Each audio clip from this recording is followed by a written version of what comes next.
Ini yang pertama, sejarahnya itu kenapa kok diketemukan lagi itu yang pertama itu ada namanya perubahan suhu global di bumi. Kenapa? Karena banyak polusi udara yang dibuat oleh manusia. Yang pertama ini yang berapa? Ini kan yang pertama kiri itu gambar bulan dunia terus obong dan terbakar karena banyak polusi yang dibuat oleh manusia. Nah, yang kedua yang tengah itu kita lihat itu asap apa? Asap pabrik.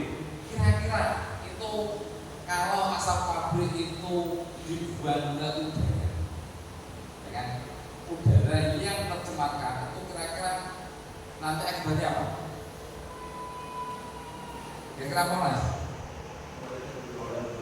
Pemanasan global. Kenapa? Gas CO2 ataupun hasil pembakaran yang dibuang ke udara itu ada namanya atmosfer. Atmosfer ketika ada CO2 itu nanti kan tergerus. Kalau ini apa ya? Malah iso atmosfer itu bisa hilang, semakin menipis. Makanya timbul yang namanya pemanasan global. Terus selanjutnya, nah yang kanan yang paling ujung kanan itu kita lihat itu apa? Kalau bingung, apa mas? Pom bensin. Nah, kira-kira seduk pom itu kendaraan dengan bahan bakar apa enggak? Benar kan? Apa itu sebab itu? Karbonnya apa?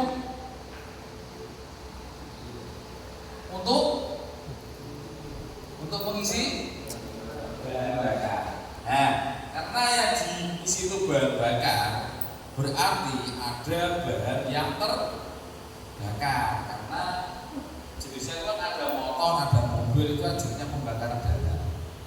Nah, ujungnya itu sama juga gas CO2 yang keluar dari sisa pembakaran lewat knalpot. Makanya nanti ada efisiensi yang bisa mengakibatkan mengurangnya gas CO2, berkurangnya asupan bahan bakar yang dibutuhkan oleh suatu sepeda motor. Itu makanya ada namanya fuel injection. Ini dibutuhkan teknologi yang ramah lingkungan dan efisiensi bahan bakar. Kita lanjut. Nah, ini kalau di dunia sekarang itu sampai saat ini itu Euro 4 aslinya. Tapi kita lihat sini ada tabel-tabelnya. Nah, ini dibutuhkan untuk mengendalikan emisi gas buang. Makanya sekarang kalau zaman dulu awal-awal motor yang buatan itu ada namanya katalis konverter. Apa itu? Butuhnya itu untuk memecahkan atau mengurangi emisi gas buang.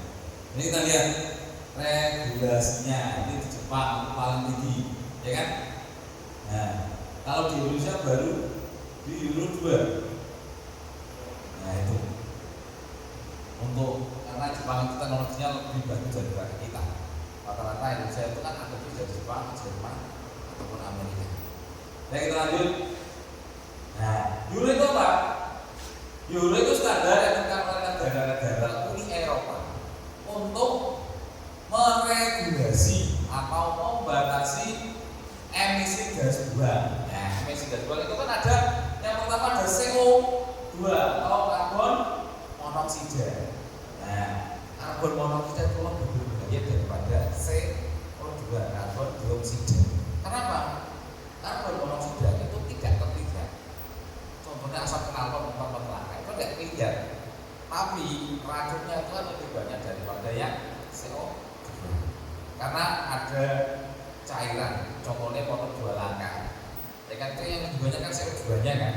Karena knalpot itu hasil bakar dari bensin sama pelumas.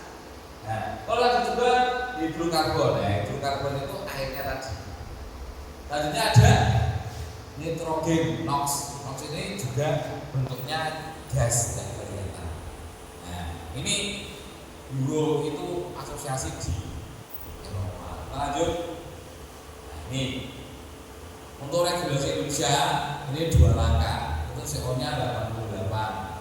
Kalau 4 langkah 18. Nah ini kan berarti kan tetap mau 2 langkah itu dikapak-kapake itu CO-nya lebih dhuwur daripada 4 langkah.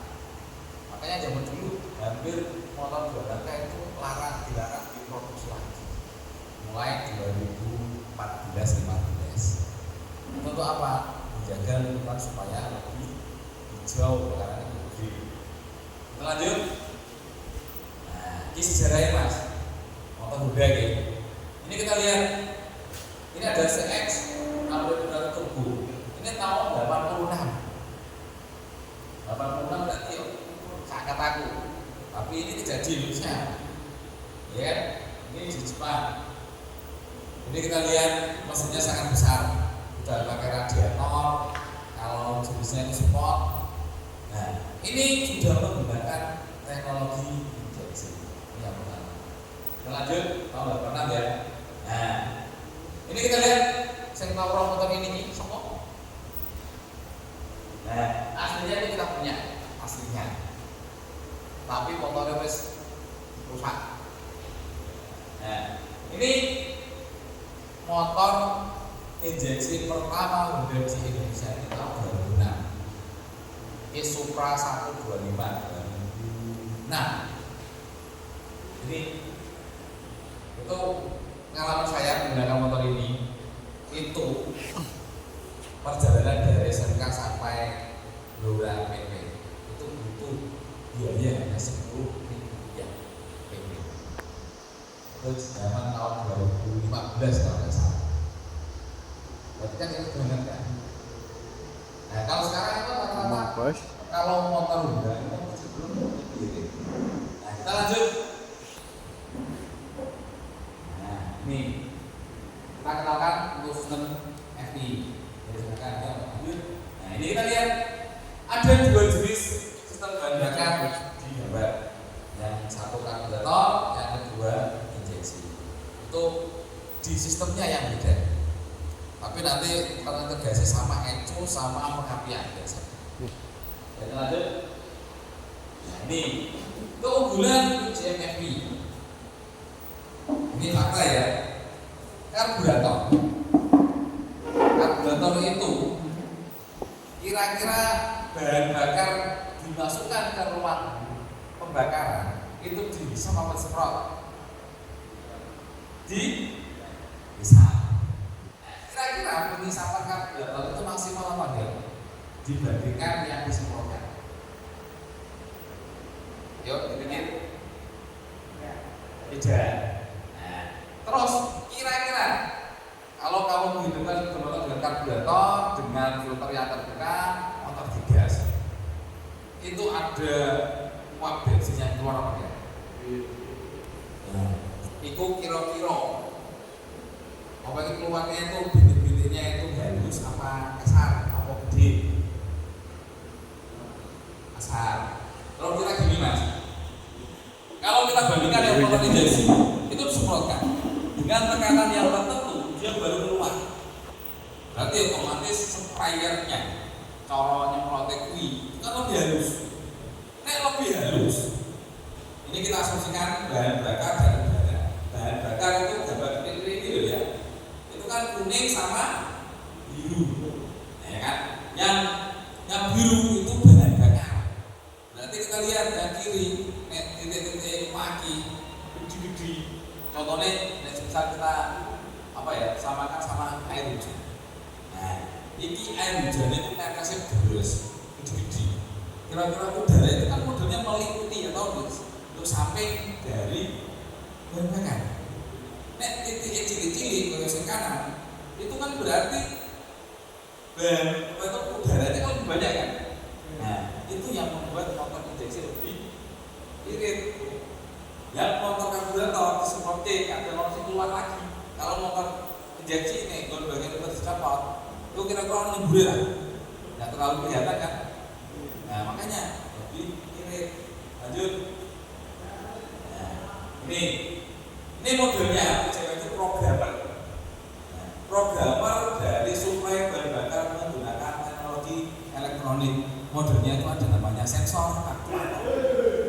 Sensor itu untuk mengetahui kondisi dari mesin, dari sekitar dan bahan bakar. Aktuator dia itu menghisap, menyemprotkan dan menekan dengan tekanan tertentu. Itu modelnya ada dua jenis yang berada di mesin injeksi. Lanjut lagi ini sistemnya. Nah, ini lanjut lagi.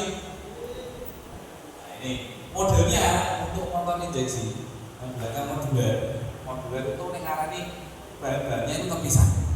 Ada namanya sensor udara, sensor MAP, TP atau position, ada namanya ECU, itu semuanya terpisah. Modelnya hampir sama kayak manusia, ada tangan, kaki, ada apa itu otak untuk memprogram sama di injeksi. Kita lanjut. Nah, ini lanjut lagi. Nah, ini kalau di Pertamina sekarang itu tidak menggunakan namanya bensin timbal, karena bensin premium. Sekarang sudah ada kan? Nah, sekarang modelnya Pertalite pertama tubuh itu dia tidak menggunakan timbal. Lanjut. Nih kalian, ini suatu contoh dari komponen dari sistem injeksi. Ini adalah masih ngerti? Gambar ini injektor.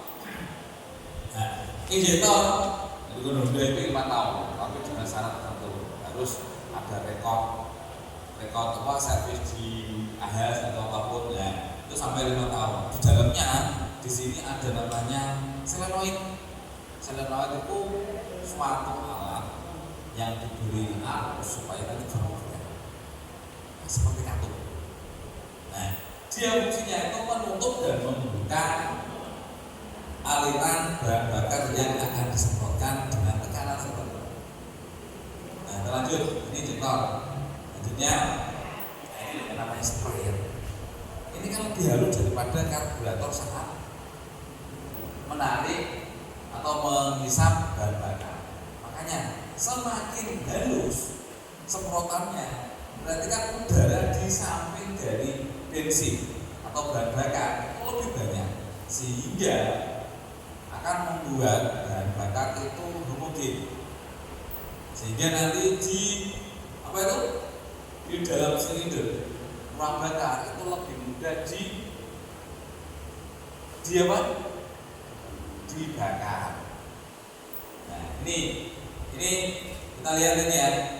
Ini ada lubangnya, ada sangat kecil, mikromilimeter. Nah, ada yang 6 lubang, ada yang 8 lubang. Kita lanjut. Nah, lanjut lagi.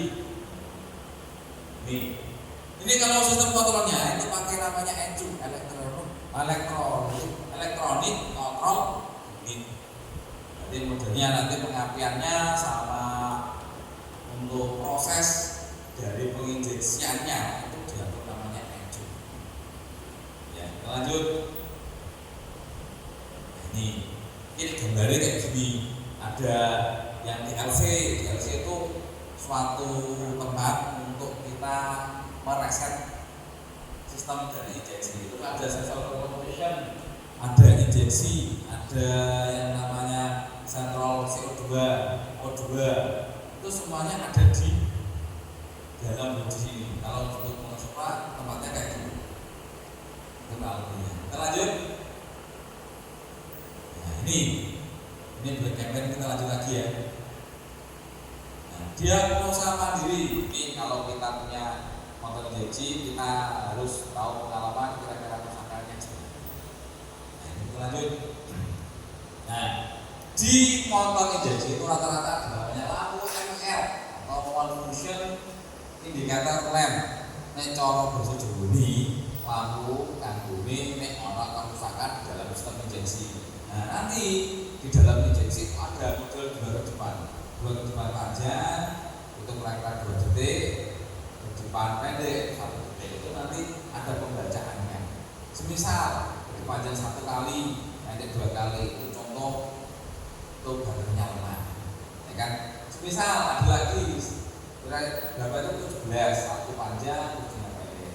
Itu di bagian kira-kira apa? throttle position. Kalau gitu. Lanjut. Nah ini kita lihat ya, ada satu remaja pendek ini kurang lebihnya kayak gini. Ini hanya sampel contoh kecepatan ML yang berada di motor ini. Ini kita bisa lihat ya, contoh 7 kecepatan ya, 7 kecepatan atau ECT atau ini ECT itu kontrol pada penduli air. Naik motornya menggunakan atau motornya menggunakan cairan, terus air pendingin atau radiator. Nah ini ada dua tiga ini CO sensor. Tapi yang sering rusak ya, yang di motor injeksinya pertama itu biasanya adalah throttle position. Di throttle position kecepatannya berapa? 8 depan itu throttle position. Kenapa? Throttle position itu sering kita gerak-gerakan.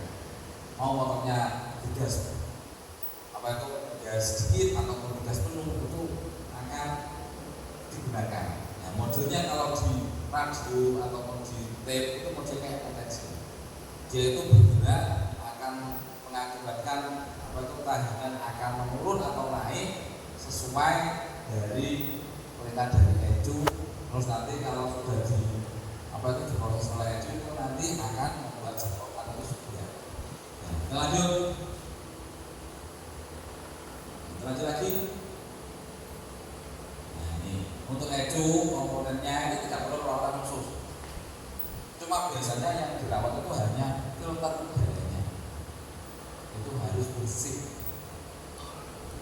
Nah kalau untuk di sepeda motor aslinya untuk filternya jenis apa itu kertas, itu aslinya tidak boleh dibersih. Kenapa? Kertas itu partikelnya sangat kecil. Kalau dibersihkan kadang-kala itu malah menyebabkan. Ya nanti hasilnya dari SOP dari pabrikannya itu setiap 10.000 itu harus diganti. Oke, lanjut. Lanjut lagi. Nah, keunggulannya ini sistem FI. Ya, lanjut lagi. Nah, ini ya. Ini hebat itu karena teknologinya itu sudah dipakai di MotoGP. Kamu kejui? Nah, terus selanjutnya ini hebat karena 30% itu lebih irit. Semisal kita pakai contohnya motor injeksi motor itu rata-rata satu itu bisa tembus 40 km lebih. Naik motornya itu tidak dipakai pakai eco ekonomi itu biasanya sampai 50 km. Apa itu eco ekonomi itu? Misal itu ada yang menggunakan indikator. Caranya gimana? Caranya itu kita apa itu berjalannya itu stabil. Misal di 20 km terus 40 enggak kayak kalian motor awal gas stop terus di baterai itu ekonomi tidak bisa menyala kalau untuk motor yang menggunakan eco-regime. Terus mudah apa? Pembakarannya itu mudah. Kan? Kalau untuk starternya biasanya motor injeksi itu mudah daripada yang motor karburator. Untuk karburator itu satu malam tidak digunakan itu biasanya itu kita harus menekan cuk dulu baru di start. Itu biasanya untuk motor injeksi itu kayak gitu. Lanjut. Nah, ini ya. Ini kita kenalkan teknologi baru di FI. Ini yang dari saya akhiri. Assalamualaikum warahmatullahi wabarakatuh. Ya, Pak Menteri.